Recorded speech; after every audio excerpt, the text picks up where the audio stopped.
Bonjour. Pour amorcer la série de tutos sur les devis, partons d'une vue d'ensemble pour ensuite détailler chacune des parties au cours d'une vidéo dédiée. Pour réaliser la saisie du devis, nous avons découpé le document en 3 onglets, chacun correspondant à une partie du document. Le premier onglet correspond à l'entête. On y retrouve principalement les informations du devis, du client et du chantier.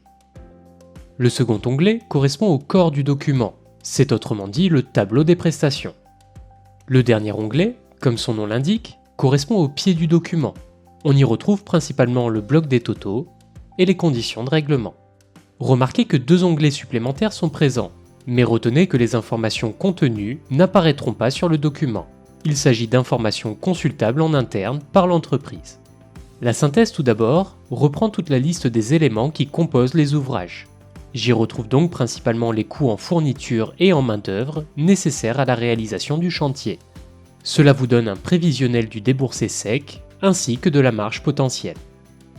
Si vous possédez le module dépenses, il vous sera également possible de générer des commandes fournisseurs ou sous-traitants depuis le bouton Action.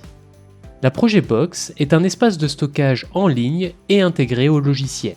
Vous pouvez y ranger tous les documents liés à cette affaire que vous auriez besoin de consulter. Une vidéo dédiée à cet espace de stockage est prévue et nous permettra d'entrer dans le détail du fonctionnement.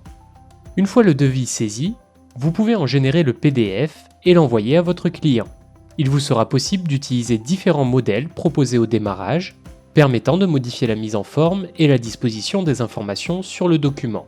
Vous pourrez également personnaliser vos propres modèles. Une fois le modèle sélectionné, ce devis peut être téléchargé, imprimé ou envoyé directement par mail.